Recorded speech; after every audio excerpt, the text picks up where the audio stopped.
I'm Ted Barker. Welcome to today's episode of BLARREDtake. Today we will be talking health and fitness. With me today are two fitness competitors and aspiring models, fitness models. I have with me Victoria Betolatti and Rakeem Gayle. Welcome to my show. Thank you for having us. You're welcome. We're going to start off with a word game. I'm going to ask you a word, and I'm going to mention a word, and you just tell me whatever comes to your mind first. Okay? I'll start with you, Rakeem. Okay, that's fair. Sleeping. All the time. Okay. Tori, fitness. Happy. Okay. Rakeem, goals. Strong. Okay. Tori, food. Hunger. Okay. Rakeem, sugar. So good. Okay. Tori, running. The devil. Great. Okay. I just wanted to throw some things out there based on what we're going to be talking about today. I'll start with you, Tori. Tell me what made you get into fitness competitions. Where were you at in your life, and where are you at now as far as the whole realm of fitness and health? That's a good question. So I was always athletic. I started with ballet, I started with gymnastics, and then became a figure skater. And when I was about 14, a friend of ours, my mom's friend, actually lost about 300, she was somewhere in the 350 pounds, okay. And she lost all that weight and ended up doing a figure show. Okay. And so this was back in 2006. And we went and saw it, and I said, I want to do that. Right. And I was 14 years old and did my first figure competition as a team figure competitor at 15. And did that a couple times, but wanted to be a kid. But unfortunately, I was so young that I developed a lot of eating issues because of dieting so hard for a good chunk of time. So I wanted to maintain this very unmaintainable physique as a 15, 16-year-old girl. Okay. So I resorted to starving. I resorted to binge and purge. It was very, very difficult, and it would go on and on for years. And when I moved to New York City, because I lived in New York City for a little while, okay. I ate everything, and I was very sedentary and kind of would resort back to my old ways as far as eating disorders go. But back in 2012, I looked in the mirror one day and I was like, I have to fix this. Okay. And decided to do a bikini competition. So I did a bikini competition in April of 2013 and another in June of 2013, and placed top 10 in classes of girls that were doing this for years. So wow. It was basically what got me into it was the health and fitness, but then what brought me back was to change my way of looking at food and to be happy again. Okay, awesome. Rakeem, okay. What made you get into doing men's physique? Well, my story's a bit different. Okay. Well, my girlfriend actually got me into it without knowing that she was going to get me into it. Tell me about that. We're dating 4 years now. Okay. But about 1 year in, we're going out every day, and I'm actively exercising, thinking everything's okay. But I get really fat in the process, and I don't realize it. So one day we're kind of hanging out, we're like around the pool, and I'm flexing my life away. I'm flexing as hard as I possibly can, and she's like, flex your abs for me. And she didn't know that I was already flexing as hard as I could. Okay. So at that point I realized I'm fat. Like, I have no abs. I go to the bathroom, I realize everything's smooth. My chest is boobs now, and it was a complete illusion. But prior to that, in elementary school I was doing football. High school I did track, and I was doing swimming. So I was a lot more active, so I could get away with what I was eating. and I could maintain a pretty decent body and still eat the way that I was eating. But outside of high school, I'm only, doing minimal activity now, thinking I could maintain that same physique, and I couldn't. So what I did right away, I started looking up foods I could eat to lose weight, exercises I could do to, increase my metabolism. Literally everything you could possibly look up, I was looking up consistently. I started doing that and practicing it every single day. Over about a year, I went from 180 pounds to about 140 pounds. I went from 23% body fat to 7% body fat. Wow. And I held that for 4 years now. Wow. So that really helped me. One thing I realized, I was inspiring people on the way, and people are asking me questions. Hey, how do you do this? How do you do that? I'm like, oh, people are paying attention to what I'm doing, so I could help people now while I'm helping myself. So it gave me a bigger drive to keep going forward with what I was doing. Okay, great. So listening to both you and Tori, would you say that your diet played a huge part in you initially wanting to get into training your body better to be healthier? For shows? Well, for shows and just in general, because you guys have had very different stories, but your stories are similar to the point that you did not feel okay about your body at some point in time in your life. So how did food play a part in you just not being happy with where you were at and deciding to do something about it? Well, I've learned that basically a lot of people are eating. How's it phrased? People are eating. You have to eat to live, not live to eat. Yeah. And a lot of people are doing basically quite the opposite. A lot of people think bonding is going out and eating together or eating whatever you want. You have to really pay attention to that, because a lot of that stuff it's temporary. Yeah. Fats and carbohydrates and sugars will make your body feel happy at the moment, but if you don't use that, it will turn to actual fat. And so you might feel happy in the moment, but you got to think about long-term longevity. You might, in about a week or two, maybe even a month, you might add 5, 10, 15 pounds of fat to your body. Oh, yeah. And you'd really begin to feel, uncomfortable about yourself. Some people get depressed. You can And end that up depression makes them keep on eating that way. Right. And, it just comes with a lot of baggage. It really could. But once you change your diet, you'll literally change the way you feel and how you look. Okay.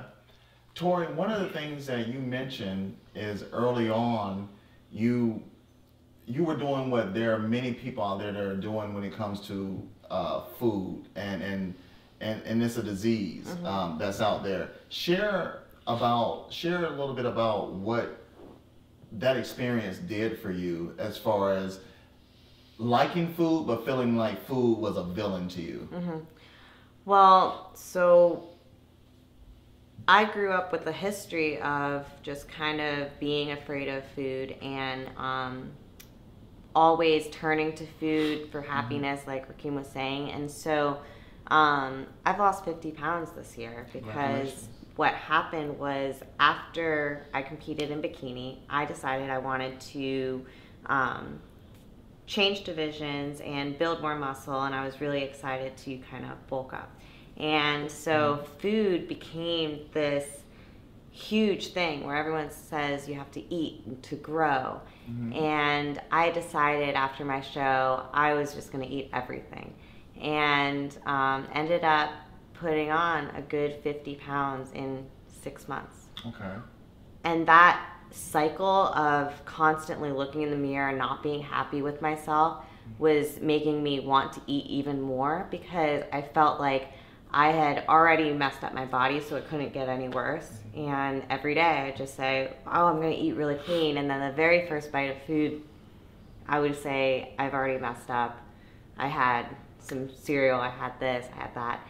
And it became this horrible depressing cycle, always. And so one day, my fiance and I were realtors. We were holding an open house, and I looked in the mirror, and I just felt like my clothes were fitting me way too tight, And a part of me said that I could never lose all that weight and in not enough time. But another part of me in the like competition mindset, I said, this could be a really good challenge. And so I cold turkey started dieting a day later. And it was really hard. And that cycle still was happening all throughout my prep for a show. There'd be days in the beginning of my prep where I'd look in the mirror and just be like, I'm not where I need to be, and start binge eating during my prep. And so I think now that I've experienced that, I don't think it's going to necessarily go away, but I've experienced it. I know how to attack it. And I explain to girls that it's never too late to fix what's happening to your body and to kind of address the issue. And so if you do mess up, don't feel that it's the end of the world and keep on messing up. Just start over. Just Right. You had bad breakfast and a bad lunch, have a healthy dinner. Got you. Okay, and this is to both of you all. For people out there, including myself, I love to eat. We all love to eat. What is it about eating now that has so many people, and when I think about people, I think about the world in such a state of danger, you know, specifically obesity, type 2 diabetes. There are a lot of people that work out, I know, but what is it about what you eat and your activity that's caused so many people to really be in danger when it comes to health just from loving to eat? Excellent question. A lot of people like to eat literally in the opposite of their activity level. So they'll eat way more than energy they put out, because food is supposed to be fuel. So if you're intaking a lot of food, you have a lot of energy, but unused energy becomes fat. So if you're eating all this food and you're not really doing anything, or maybe, you know, you're a social talker at the gym, I mean, you're just gonna gain weight. But if you're eating the appropriate amounts, like I think that a lot of people should start measuring their meals, like weighing the food, using measuring cups to measure the carbohydrates, eat more complex carbs, as in more vegetables on days that they're not as active, and days that they will be active, like let's say someone's doing something like, you know, hiking the mountain or going to the gym or doing both that day. You should probably have a couple meals with some, you know, a decent amount of carbohydrates. And for days that, you know, you're more sedentary, it should be more vegetables. Okay. It will make a world of difference for your body. Okay. Go ahead, Tori. And the media too has a huge effect on it, because you see so many commercials for fast food, and you can't walk down a grocery aisle without seeing something that is fattening. And so all these people that want to start eating healthy, they have such a uneducated response to food too. And so I was talking to girls, and a girl at my office who was like, so do you eat 6 times a day? And I said, yeah. And she goes, okay, so like, and I had one of my meals. She goes, so that's lunch? I was like, no, it's meal too. And she goes, but that looks like a real meal. And I said, yeah, all my meals look like this: chicken and rice, chicken and potatoes. And she was telling me a little bit about her day, and I was just baffled. Breakfast was cereal and toast, carbs. Then snack was a like fruit yogurt, but had like maybe 3 grams of protein and a bunch of carbs and sugars. And then lunch was a Chick-fil-A salad. And then her snack again would be more carbs, or like 3 handfuls of almonds. And so it's just such uneducation for like, people aren't educated enough about health and fitness. Right. And so there needs to be better information out there for them. How did you guys actually learn how to eat right? Did you go through phases and trials and experimentations to see what worked and what did not work? I did the Special K diet. Okay. That's a big thing. Let's talk about just briefly about diets.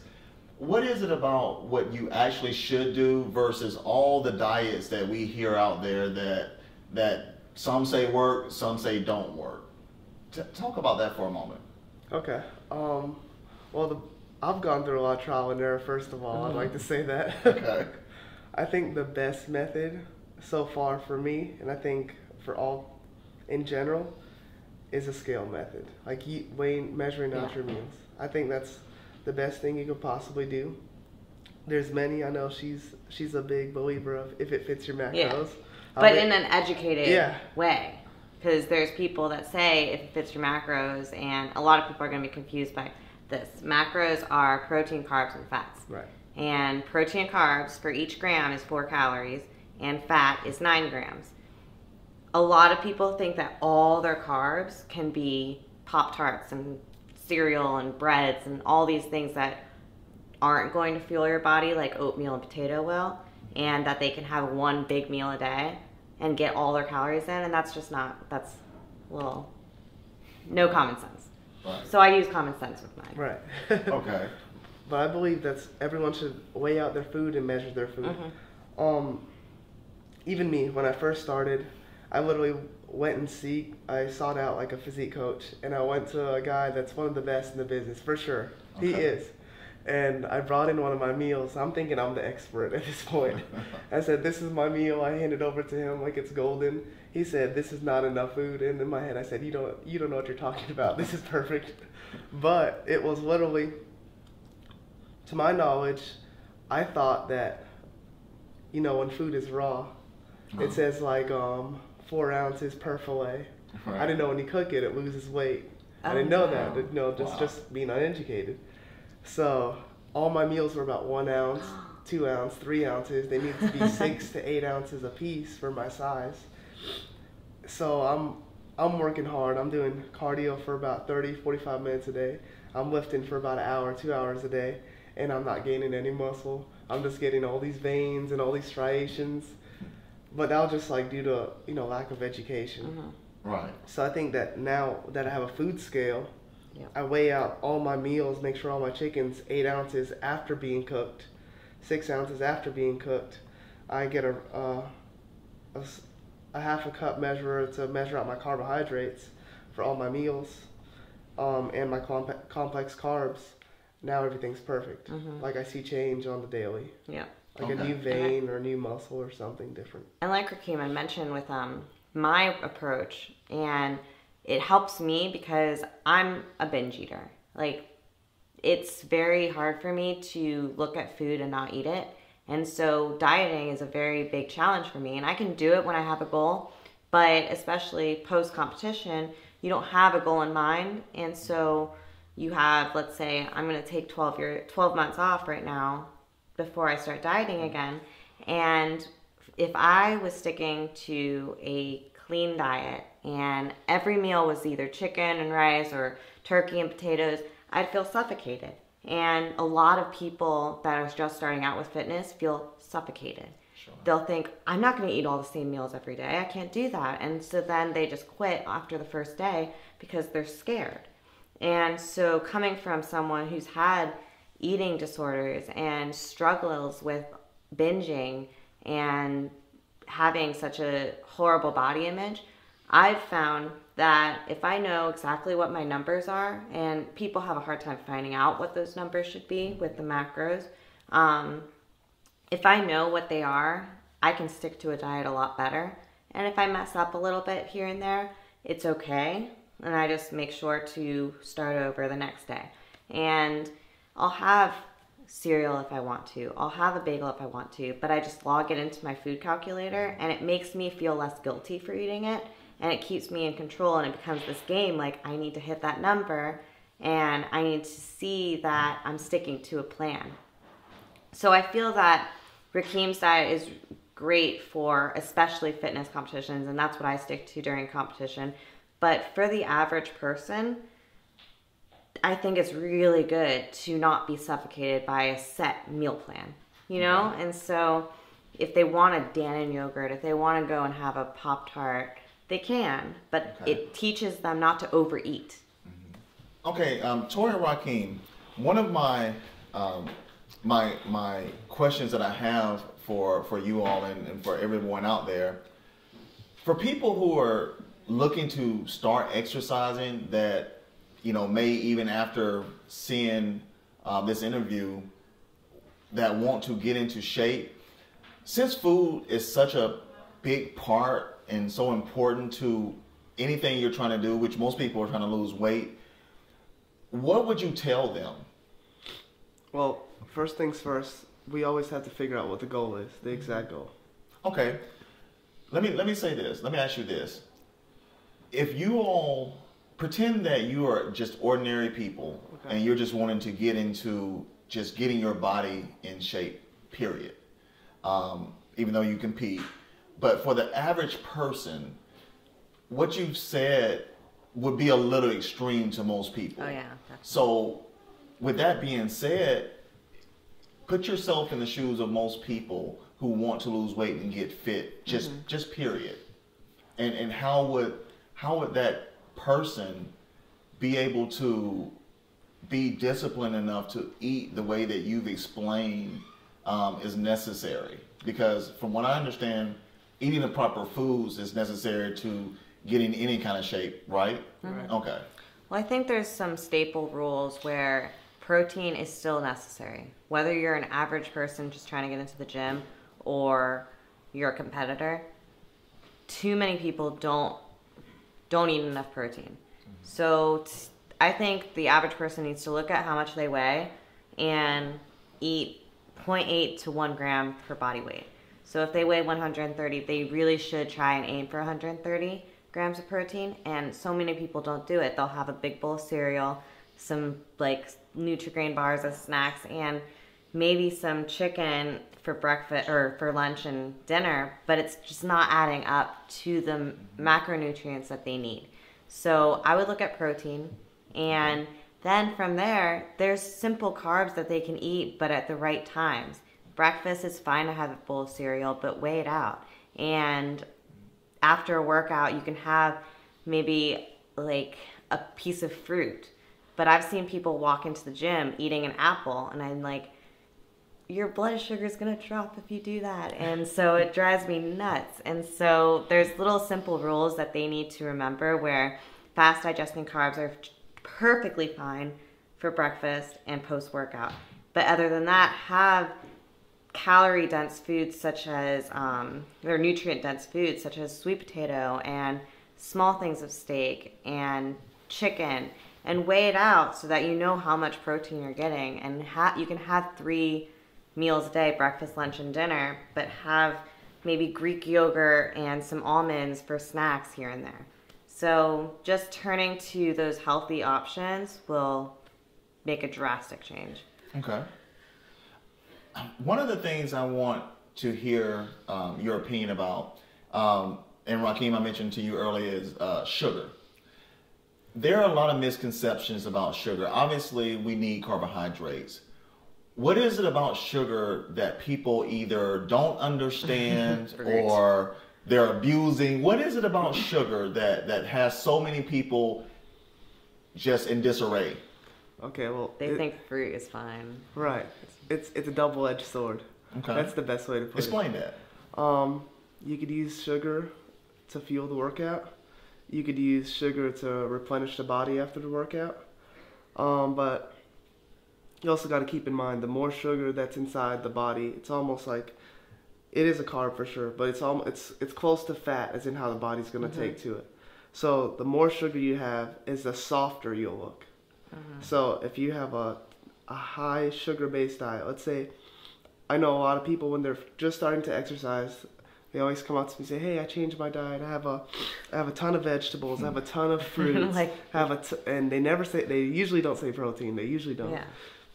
But that's literally you're having a high carb and a high sugar diet then. Yeah. Okay. So you're setting your body up to be fueled. You'll feel really good, but Yeah. you're not going to use all that energy, and it's going to cause the body to gain fat over time and to give it that soft look. Because where there's only it's not so the- much a glycogen store and a fructose store before the fruit is basically the same as candy. Wow. Okay. That's why And that's fruit's why so I good. would say for fruit, 2 times a day. You can have a little bit in breakfast on top of your cereal And maybe after the workout. and have a banana after workout. Wow. Okay. Now, obviously, you guys are on a different level than myself and all those out there watching, my show. Well, thank you. Let's talk about what you do. Explain what you do when it comes to competitions. What is a competition? We know that it's competing, but what are you competing for? What is the competition itself? What does it entail?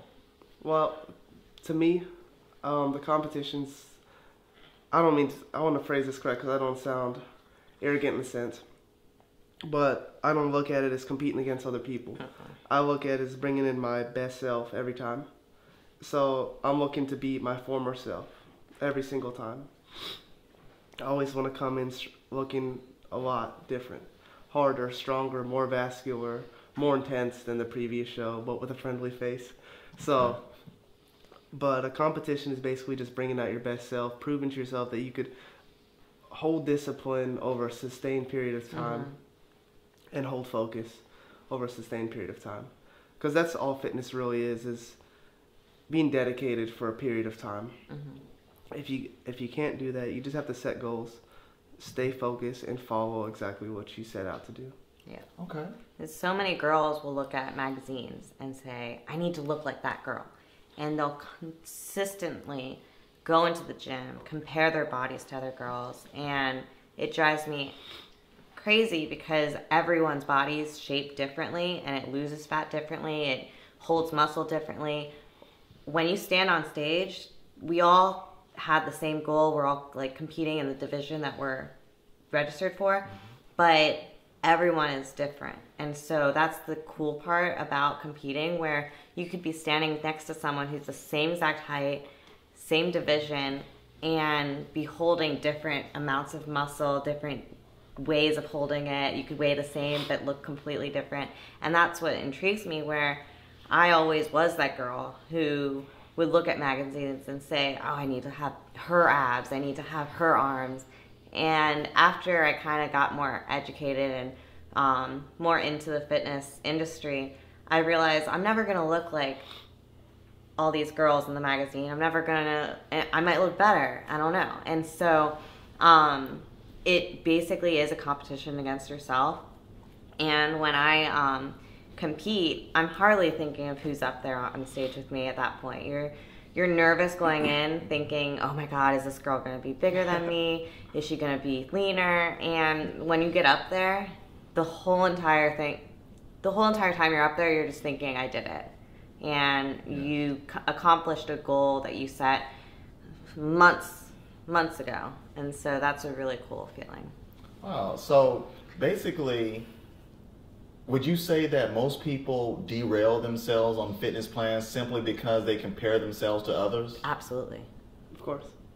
That's one of the biggest things. You can't really compare yourself to anyone else, because what I've realized in the gym, everyone looks better in some aspect than you do somewhere, whether you admit it or not. There's a lot of guys that look better than me. I'm not gonna go tell them, hey. I find that hard. I'll tell them, I'll compliment them on it, but I'm not gonna say yours is better. But I realize that there's guys, hey, they have things that I admire about them. There's guys that have bigger muscles than me. There's guys that are more defined than me in some parts of their body. But in fitness, you just have to look at yourself, because you're your own competitor. You have to look in that mirror and really focus, hey, what do I need to improve on my chest, my abs, my back? You just have to be really self-focused, not to be vain about yourself, or what's the word? Where you're self-indulged. What's that word? Okay. Yeah, that word. Whatever that word is. You just don't want to do that. A lot of people think bodybuilding is all about being extremely arrogant and self-centered. That's the word I'm looking for. Yeah, it is a very selfish sport, though. It is. But it could also be beneficial for other people, because you also inspire them. It might be self-centered, but you're definitely inspiring people, whether you're trying to or not, because people are watching you, especially if you are improving. They are watching everything you do. So you have to really look at yourself as kind of a role model for people, because they're watching your workouts, they're watching what you eat, they're making sure you're not eating dirty. They call you on it all the time. And that's something I wanted to talk about too, where last off season, when I changed divisions from bikini to physique and I gained all that weight, I had a good following of girls, and unfortunately the girls that really look up to me, they dirty bulked too, and they tag me and say, it's okay, Tori did it. And that killed me, because I knew that they're looking in the mirror and they're not happy with what they're seeing, and then they're tagging me on Instagram saying, well, the reason why I'm able to get through my day and I don't feel guilty for eating a pint of Ben & Jerry's is because Tori did it, and she changed good. she changed divisions and she looks incredible, and that's like, I'm gonna have that same season 2. And what I wanted to do this year, now that I just competed last week and I'm taking a year off, is motivate people to have a different mindset in their off season and not binge eat every day and not hate themselves like I was doing. And so when I competed, it was very self-centered. It's all about me. I need to have the meals timed correctly. I need to be at the gym at this time. And it was hard for my fiance and I to even have time together, because it's all about you and making sure you accomplish that goal. And it's a very unmaintainable physique, so you have to get to that point. And so now I've noticed throughout the whole thing where girls were like, are you gonna dirty bulk again? And I said, no, I want to inspire you to stay leaner in the off season and really fuel your body correctly. And so it changed my whole entire tune from last off season to this off season, where I am doing this whole off season for other people now and keeping myself accountable. So it's a really inspiring feeling. Okay.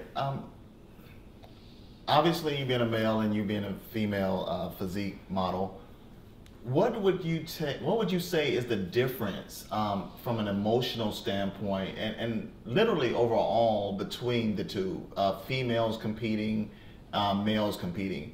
And the reason I ask that is because people deal with things differently from an emotional standpoint. Definitely. Not to judge, but I would think that Girls females are more emotional than men, and they're more sensitive to their bodies than men are. Mm-hmm. So what is the difference between the way women compete and the way men compete? Okay, I'll take that. Yes. From what I've realized, and I don't mean to bash women, but women competitors get crazy, for sure. My fiance can attest to that. Carbs affect your brain, they do. And a lot of females, they have a lot of estrogen in their body, so they're going to hold a lot of water in their stomach. So for them to diet down, they usually have to cut carbs in extreme ways. There's a diet called ketosis, where there's just protein diets. It's just protein. I was dealing with that. Just protein and complex carbs, which is vegetables, and it messes with your thought process. So they get really crazy. They make no sense. I mean, this is my experience. Okay. And I've seen it with probably 4 or 5 competitors. Mid-conversation, you're talking to them, they walk off. Yeah. They're just not functioning correct. Their moods change back and forth. They're usually more so on the frustrated and angry and hungry side. Yeah. So they're less pleasant. But male competitors, it's a bit different. We usually get to have more carbs. We usually are a little bit happier. Emotionally, it's not as stressful. And the biggest thing, I think males get a little bit more of cheat meals, because we hold our estrogen typically in our thighs. So that means a lot of our water will be in our thighs, or usually in our back, our lower back. And stuff. So it's not as visible. So we get to get away with a lot more. That's what I need to work on then. Okay. So from an emotional standpoint, we're not really affected that much. Mm-hmm. Especially if our body fat, or if we have fast metabolism, or our body fat's already low, it could be a walk in the park. Mm-hmm. And there's guys that have. My fiance is a bodybuilder as well, and he has to diet pretty hard because he was naturally just on the heavier side growing up. So people, some guys have a hard time dieting still, but it's just still, especially off season, is easier for a guy than a girl, I would say. Oh yeah. And so going from a girl's perspective during dieting, like Rakeem was saying, I had to diet very hard. There were days that I didn't even go above 1,200 calories, which I do not advise to anyone that's just starting out with fitness. And so some days were literally just protein and vegetables, no extra fats, and that messes with your hormones so much. And so, like he was saying, is to a T, I was very frustrated and very emotional, and I'd be happy and then sad in the same 5-minute span. And so when you're dieting such extremes to get on stage, it takes a toll on your body and it takes a toll on your relationships. And so I don't really advise competitions to people that are just starting out. I always say diet down the healthy way, diet down, see an outline of abs and just have fun feeling good for a while, and then get educated with the competition lifestyle before you make any type of decision, because that's what I didn't do. I always just look at competing as a way to fix myself and fix my eating, and because I have a very addictive and obsessive personality, if I say I'm going to do that show, I'm going to do it, and I'm going to do it really, really well, but it's for that specific goal. It's not just because every day I just want to be healthy. It's because I'm going to stand on stage. So I think it's good for people to do it just to be healthy. Sure. And not do it as some type of like saving yourself. Yeah, I agree. I don't think that someone should enter a competition to lose weight. No. Especially if they're coming from, let's say if it's a girl and she's 180 pounds. That's just a bigger number for a woman.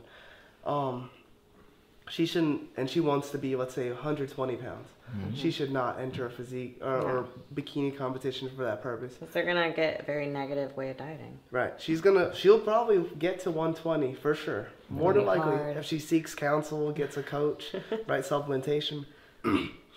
But it's going to be painful. Yep. And she's not going to like it. And right after the show, binge. Women typically, men too, they typically go on a binge. I mean, this is what does a binge consist of when you say binge? I just did it. Okay. I'll let you elaborate. I just competed July 5th and then July 12th.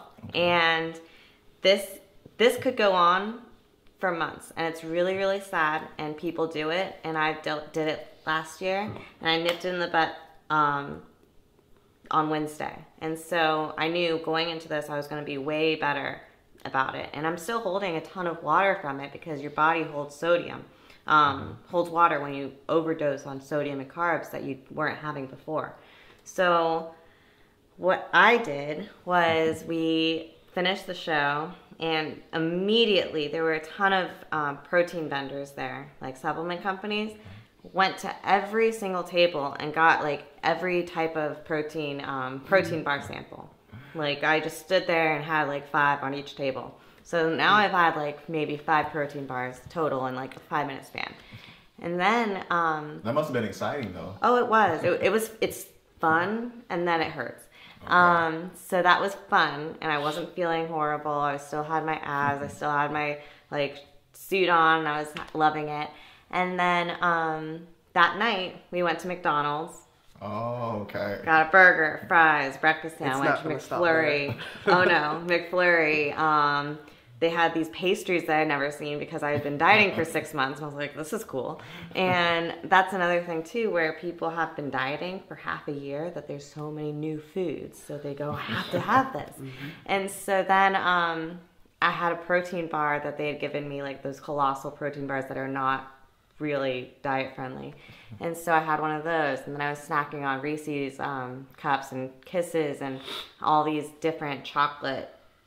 And so then the next day had 2 bagels and eggs, and still snacking on the road down to the Keys. I was eating more food, and then it just kept on going. I never stopped eating.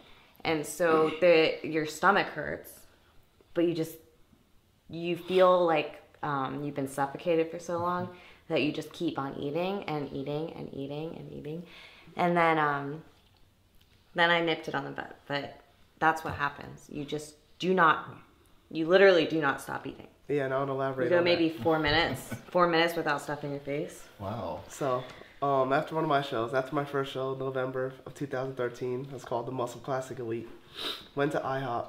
I ordered 4 meals for 4 people, 4 separate entities. Okay. Pancakes, strawberry syrup, whipped cream, strawberry syrup all over that. Bacon, egg, steak. I almost remember it to a T. French toast with the sugary powder that they put on funnel cakes with blueberries. And the other one was like a cheesecake dessert. It was cheesecake. I was about to get that. You should always get that. Good, next treat meal. And then I had a latte coffee with white chocolate and whipped cream. That was 1 meal for 1 human being. All for you. That was just for me. No one's touching it. I ate that night. Now, the good thing about post-competition food, like, you know, your body's kind of, depending on who you are, but your body's somewhat in a depleted state as far as you might have been depleted sugars or maybe carbohydrates. It's lacking something. So when you eat all that, immediately, like, everything grows. Immediately. The next day you have abs still. Oh, the next day you look better than you did at the show. For sure. Your body's completely rejuvenated in every way. But the thing is, sugar is literally addicting. Yep.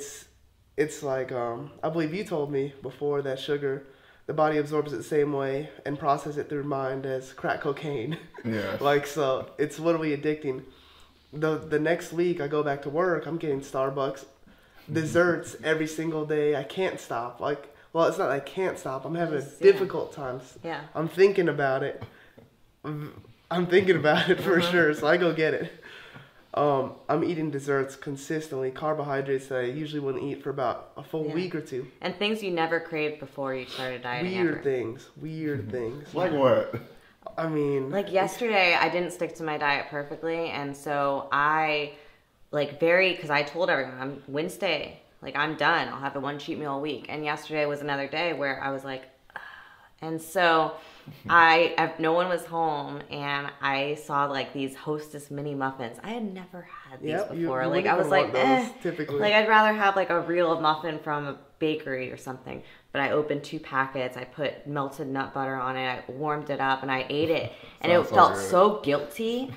And it was so good, and I just kept on going back in for more miniature Reese's cups, and it was just a very indulging feeling. I don't know. It's just weird. So your fiance came home and said, well, where's my muffin? I was I texted. I'm like, I want Wendy's tonight. I want this. I want that. And we had planned to go to P.F. Chang's tonight. It up. Yeah, and I'm like, I want these things. And he's like, we're going to P.F. Chang's. It's okay. Yeah, eat it, but don't waste your time on stuff that's not even that good. The icing on the cake about a binge is after 1 week of straight binging, you will add 15 to 30 pounds. I gained 25 And that's why pounds. I say no one should binge after a show. You'll work all that time to bring it down in, let's say, 4 to 6 months, and you will add, if you binge for a week consistently, not following a platform anymore, easily 15 to 30 pounds. Now, as a guy, that could be okay. It could be. Yeah. You might look really good after that. Yeah. You might put on the appropriate amount of weight back everywhere you needed. As a girl, more than likely, that is not what you want. No, and that's what I'm kind of dealing with now. After my 3 days of consistent binging. 3 days. 3 days. Okay. I mean, I still had a meal after prejudging and finals, but so it was still maybe 4, because I was still snacking on stuff, just not drinking a ton of water. So 4 whole days. I gained 25 pounds. And in 4 days? It was extremely painful. And a lot of it's water. In 1 day, it went back down 12 pounds. But I gained fat.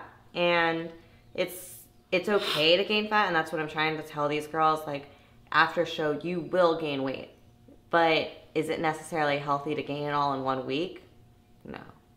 So maybe after a month's time, slowly letting your body kind of get back to a healthy stance. But where I was maintaining at 6% body fat as a girl, that wasn't healthy. And so your body is also in a very depleted, unhealthy state where you start eating again and your body is going to go, I need to gain weight because I want everything to be healthy again.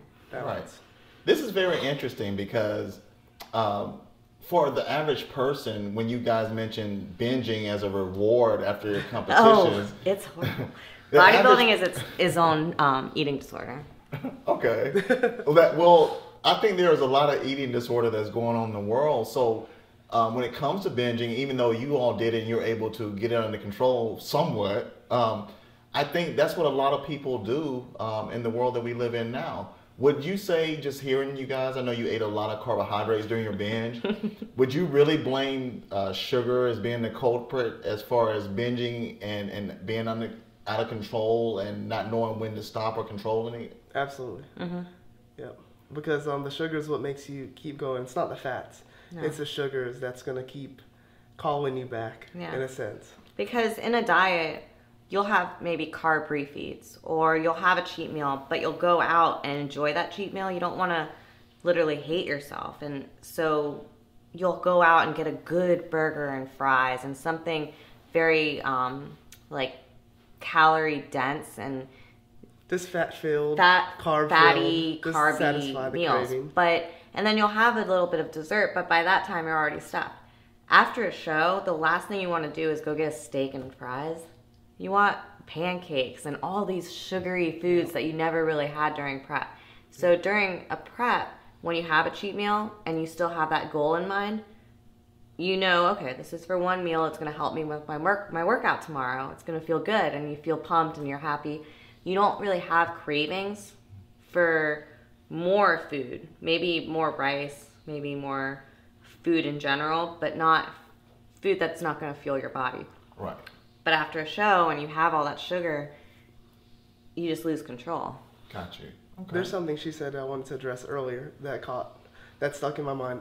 That she said, to the average person, my diet's almost impossible. And you're right, for sure, because I learned my diet actually looking at a men's physique guy and looking up what he ate. Like, he actually posted it. So my diet was based on men's physique before I was doing men's physique. Okay. So it became, that's what I knew, and that's what I became okay with, and that's what I really like. I'm like, wow, this is a lot easier than I thought. I'm already eating these foods, I'm just not eating them correctly. But what I want to say to someone who's like, just starting, when I first started, I was not perfect. I knew how to work hard, but I didn't know how to eat correct. So what I did, I kept a few of the foods I ate in there for a little, that I just didn't want to give up. I kept them in for a little bit and just kept switching to healthier alternatives over time. Okay. So it was an adjustment. I didn't go cold turkey right away, and I don't want anyone to do that, because you will quit. Yep. And you will fail, more than likely. Well, I'll write up plans for friends and stuff and say, okay, you're going to stick to this. And in my bodybuilding mindset, I'm like, I don't want to give you these kind of healthy, kind of not. You're going to binge more. You're going to not really eat half a cup of Special K. Like, I don't want to give you that. I want to give you oatmeal and bodybuilding foods. And I learned after a while of helping people that that's just not gonna happen. I mean, I can't give them a bodybuilding diet, Right. or else they're not gonna stick to it. Because when I did that, the next day they would say, I can't do it, there's so much food I have to cook, I don't want to be in the kitchen. So I put deli meat in there. There's nothing wrong with deli meat. There's nothing wrong with like whole wheat bread. And so it's hard for people that are just starting out to really eat oatmeal and chicken and rice and potato and cook all of that, because we'll prep all of Sunday for Monday through Sunday. Like, we'll prep a big thing of chicken and steak and rice, and we'll just eat these cold meals if we have to. And it just doesn't faze us. Some people need a warm meal. Wow, okay. Well, hearing how important diet is and how important food is, and that whole phase of eating right and all the way up until competing, and going backwards a little bit afterwards, which I'm sure is a great reward and well deserved and necessary. Let's talk about the actual training. Obviously, food is not enough, but it is good for you as far as proper dieting. Let's talk about the training to compete at a level where your body is being called to be perfect. I'm glad Tori's here for this one, because there's not many people I could really have this conversation with that won't be offended. Yeah. Okay. A lot of people that work out do not train hard enough, and they do not do the necessary amount of strength training or cardio. period. To get like the conditioned look, where everything's showing, all the details, all the highlights, you'll need to be lifting at least an hour and a half, like at least. That's a long time. It is, and I mean consistently, and I mean heavy. If you're a guy trying to gain size, if you're trying to get the definition, you still have to lift heavy, but heavy with reps behind it. Like, I mean, 15, 20, 25 of just being on fire. Literally, and you have to do cardio every day. People are so afraid of cardio. I don't know why, but because they gotta sweat. Yeah. Sweating's good, but I did cardio like. Well, everything that I did is a lot different than what other people did. But if you do cardio every day for 30 minutes, and you do what's called interval training, as in you just, you continuously incline to like a high peak where your body's like, oh gosh, this is awful. Like and then 60 hard seconds. And then you go, and then you re-peak again, like a few minutes on different levels of speed, let's say on the treadmill. And then you just keep peaking for about 30 minutes. You'll see a world of change in your body. But a lot of people are not training hard enough, and they're wondering, why do I not have abs? Why do I not have big biceps? Why do I not have this? Why do I not have that? And the training's just not there, so the body's not going to respond. Okay. And a lot of people, I mean, where I started my prep, and that's like where Rakeem was hinting at, like I started my prep probably 30% body fat. Okay. And I got down to 6%. Wow. In 5.5 months. A That's lot of people don't want to train as hard as I did, and it's very intimidating for them to start where I was and say, I'm going to be shredded in 22 weeks.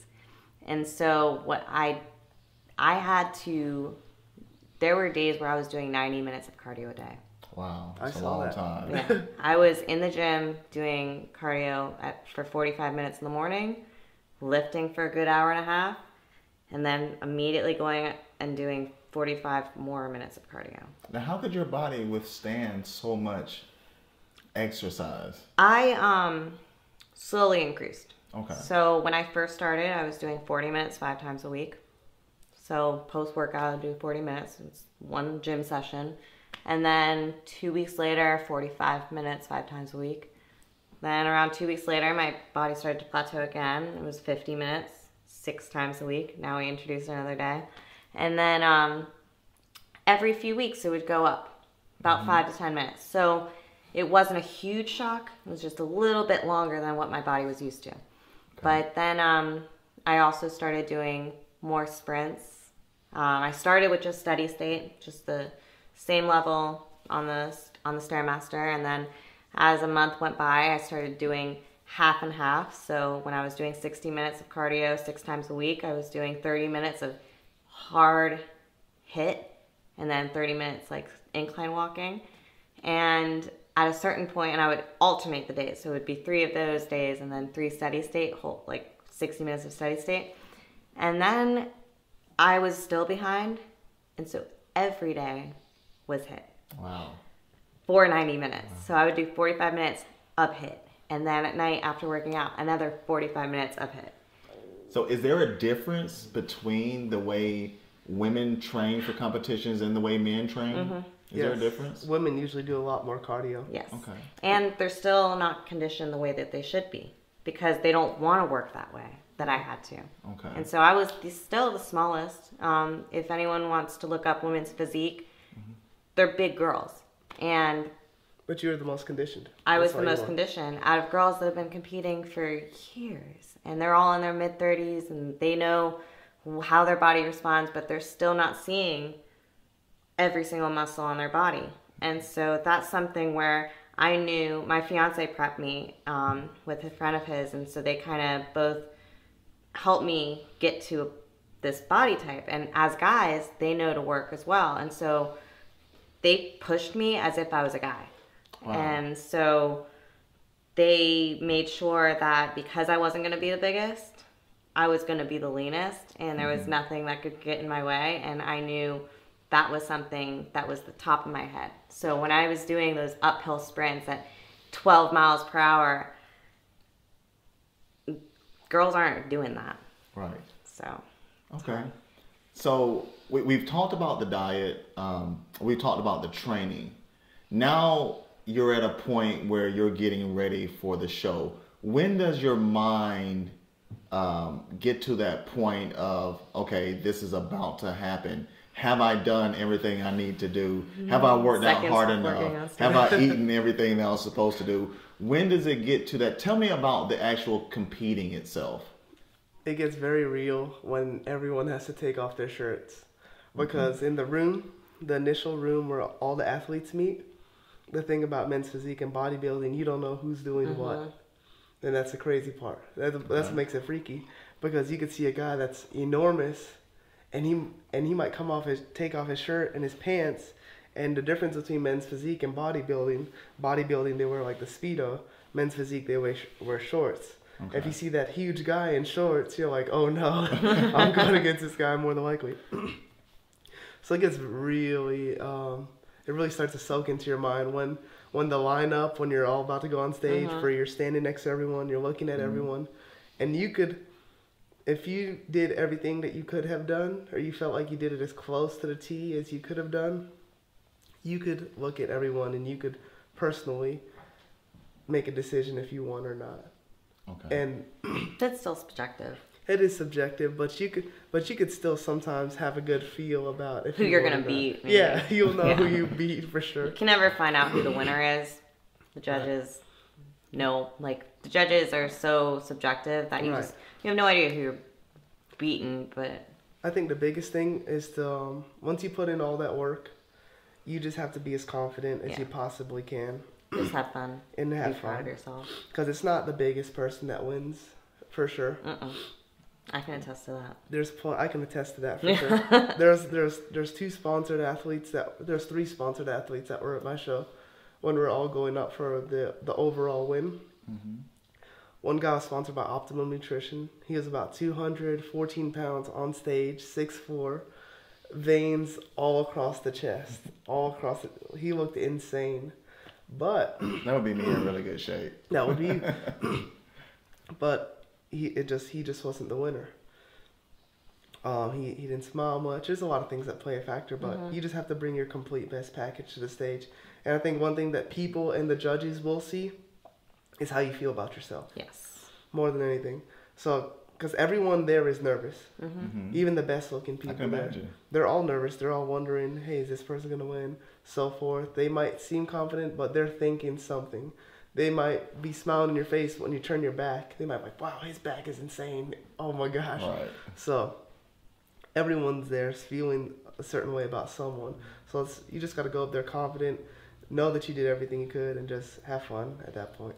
I think the stressful, when you're kind of, your head's everywhere is the day before. Oh, yeah. Because you have to get your tan. As a girl, you're getting your nails done.